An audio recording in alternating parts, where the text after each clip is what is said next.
ምን ላድርገው? ግረፊኝ። ምን? ግረፊኝ። ለምን? ጥያቄ አትጠይቂኝ። አይ እኔ ሰው ገርፌ አላውቅም። ሰው ገርፈሽ አታውቂም? ስለዚህ መገረፍ እንዴት እንደሆነ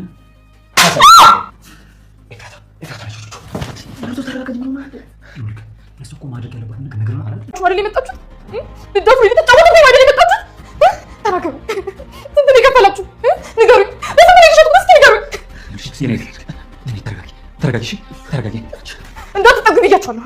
እንዳትጠጉኝ።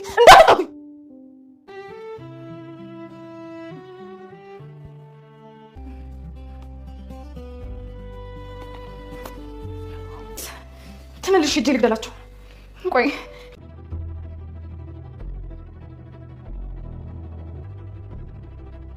እባክሽን ነው በይ። በቃ ለጠበቀው ደውይለት፣ ፖሊስ ይዞ ይምጣ። ሉላ ቶሎ በይ ንገሪኝ። ሚስቱን አሳልፎ ለገንዘብ የሸጠው ባል 20 ሺህ ብር ልስጥህ ልሳማት አንድ ጊዜ አይደለም መሳም አብረሃት ትደር፣ ስለዚህ ሽልማት ይገባል በማለት እንግዲህ 100 ሺህ ብር ተሰጥቶታል። አይቶት የማያውቀውን ቁጥር ሲያይ የብሩ ነገር ሲያጓጓው ምንም እንኳ ሚስቱን አሳልፎ መስጠት ባይፈልግም ነገር ግን የገንዘብ ነገር ሰውን አይደለም ይሄን ሊያስገድልም የሚችል ስለሆነ ገንዘብ በጣም ክፉ ነውና እንግዲህ ሚስቱን አሳልፎ ለገንዘብ ስጧታል። በገንዘቡ ደግሞ የሚመካው ሰው የሴትነት ክብሯን ለመጠቀም ይታገላል። እሷም በብዙ ጥረት ከሰውየው የዳነች ቢሆንም ነገር ግን አሁንም ወደፊት የሚጠብቃት ነገር በጣም ትልቅ አደጋ ላይ ናት። ምሳሌ ድራማ ላይ የምናውቃቸው ሞገስና ኤፍራታ ሉላም እንደዚሁ ስማቸው እንዳለ ሆኖ ስማቸው ሳይቀየር እንግዲህ ሰገን በሚል አዲስ ድራማ ተከስተዋል። መርዞም ቢሆን ምሳሌ ድራማ ላይ ያለ ሁላቸውም ምሳሌ ድራማ ተዋናይ ናቸው ወይም ደግሞ ተሳታፊ ናቸው። ነገር ግን ደግሞ እዚህ ጋር ስማቸውም ሁሉ ነገራቸውም እንዳለ ሆኖ መርዞ ኤፍራታ ሚስቱን አሳልፎ ለባለ ሀብቱ ወይም ለቤት አከራዩ ሰጥቷል። የገንዘቡን መውሰድ ቢያስደስተውም ነገር ግን ደግሞ አሳልፎ መስጠቱን እጅግ በጣም መልሶ ለጸጸት ዳርጎታል። መርዞ አሁን ጸጸት ላይ ነው። የካድኳት ይመስላታል ይላል። ገንዘቡን ወስዶ ታዲያ እንደፈለግክ አድርጋት ብሎ አሳልፎ ሰጥቷል። ከዚህ በላይ ምን መካድ አለ?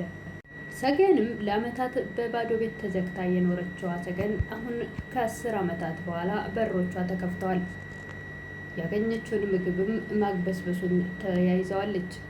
እነ ሞገሴና መርዞም ሊያግዟት ወይም ከዛ ሊያስመልጧት ሲሞክሩ እንደውም ሰውየው የላካችሁ እኔን እንድታጠቁ ነው በማለት ስለታማ ነገር ይዛ ነበር ፊታቸው ቁማ ስታስፈራራቸው የነበረው። ሞገሴ ድሮን ፈሪ ነው። ጭራሽ ከሱ የባሰ መርዞ ደግሞ እጅግ በጣም ፈሪና ቦቅቧቃ፣ ጭራሽ የባሰ ፈርቶ ያስፈራዋል። ሰገንም የቤቱ አከራይ አቶ አክሊሉ እንደፈለገ ሴትነት ክብሯን ሲጠቀምባትና እጅግ በጣም ብዙ ጉዳት ሲያደርስባት ባዶ ክፍል ዘግቶ በፈለገው ጊዜ ከፍቶ እየገባ የሴትነት ክብሯን እንደፈለገ ሲጠቀምባት የኖረ መሆኑን አሁን ማንንም ሰው ስታይ ስለታማ ነገር ይዛ ሁሉንም ለመጉዳት ብቻና ብቻ ነው ፍላጎቷ። ምግብም አይታ ስለማታውቅ ባዶ ክፍል ዘግቶባት ስለኖረ እነ ሞገስ ሲከፍቱላት እንግዲህ ያገኘችውን ዱቄቱንም ምንም የቀራት ነገር የለም። እያግበሰበሰችው ትገኛለች። ተርባለች፣ ተጠምታለች እና ከብዙ ጊዜ ወይም ደግሞ ከብዙ ዓመታት በኋላ ያገኘችውን ጥሬ ነው ብስል ነው የሚባል ነገር የለም። የትኛውንም ሰው ማመን አልቻለችም። ሰውየው እንደፈለገ ሲጫወትባት ስለኖረ አሁን ሁሉም ሰው የዛን ሰውዬ መስሎ ነው የሚታያት። ሁሉንም በስለታማ ነገር ለመጉዳት ነው ፍላጎቷ። ማንም ሰው ልናገዝሽ ነው ቢላት በጭራሽ አታምንም። እሱ ልኳችሁ ነው እኔን እንድታጠቁ የሚለው ነው ከአይምሮዋ ላይ ያለው። ሰውየው የራሱ ክፋትና በደልም የታወቀው ይመስላል። ጭራሽም ልብሱን አውልቆ በቀበቶ ግረፊኝ እያለ ኤፍራታን ያስጨንቃት ነበር። ኤፍራታም ለምን ትላለች። ይሄ ስለሚገባኝ ነው ይላል። እውነትም ይገባዋል። ብዙ ግፍና በደል በሴቶች ላይ ሲያደርስ የኖረ ሰው ነው። ይሄ ነገር ታውቆት ነው ወይስ ምን አስቦ ነው? ሰገንም ገና ሞገስና የኤፍራታን ባለቤት ስታይ በጣም ነበር የፈራቻቸው። ልኳችሁ ነው አይደል?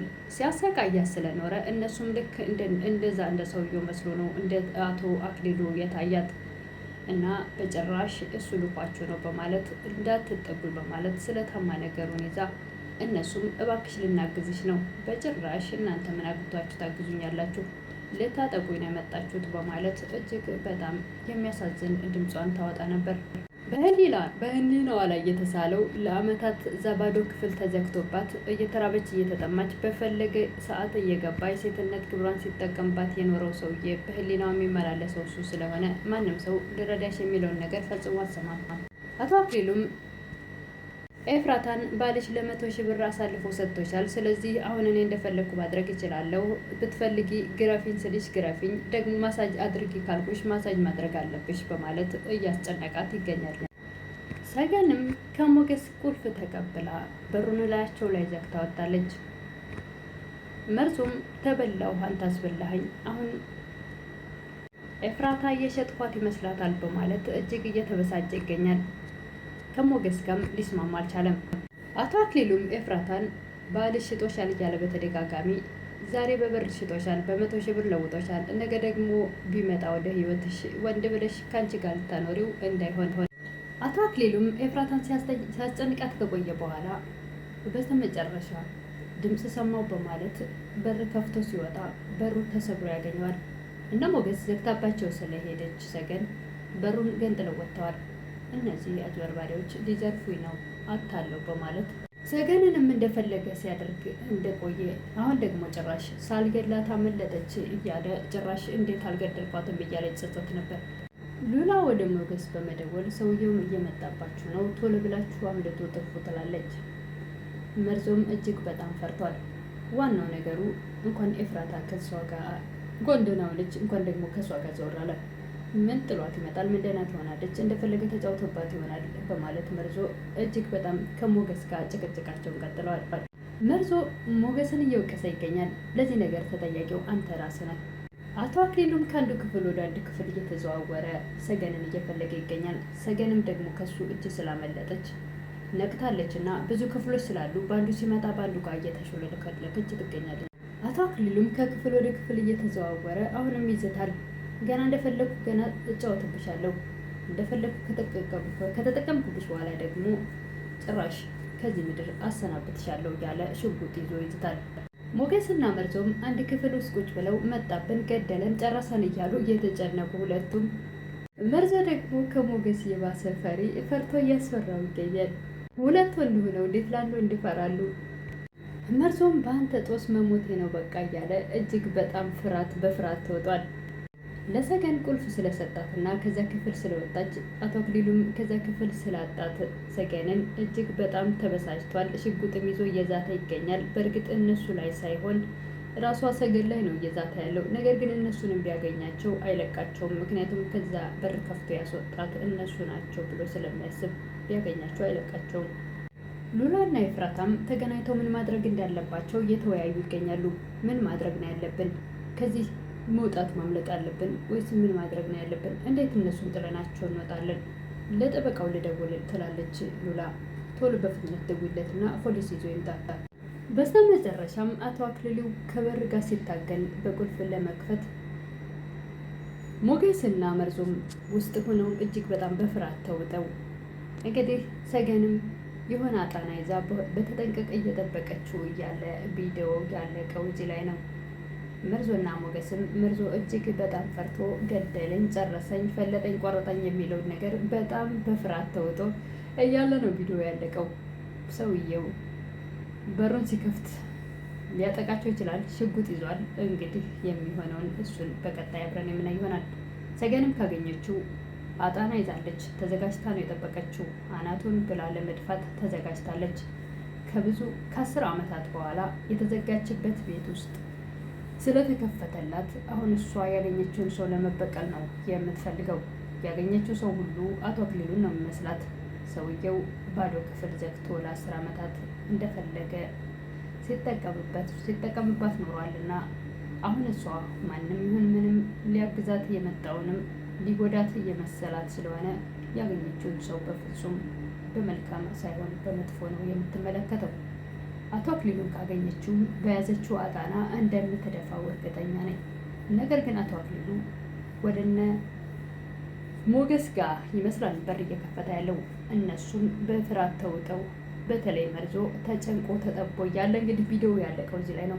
አቶ አክሊሉ በር ሊከፍት እነ ሞገስን በፍርሃት ተውጠው እያለ ሰገንም አጣና ይዛለች።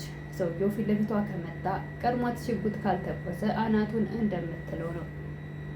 ከ10 ዓመታት በኋላ ተዘግቶባት የነበረው በር የተከፈተላት እንግዲህ ሰገን ወደ ራሷ ትመለስ ሲሆን ሁሉም ሰው በክፋት የሚመለከት ወይ ደግሞ ሁሉም ሰው አቶ አክሊሉን መስሎ የታያትን ነገር በምን ሊስተካከልላት ይችል ይሆን? አቶ አክሊሉንስ አግኝታ እሷ ቀርባ ትደፋው ይሆን ወይስ ይተኩስባት ይሆን? እሱን እንግዲህ በቀጣይ የምናይ ይሆናል። ለዛሬ ግን ሰገን ክፍል 2 ይመስል ነበር።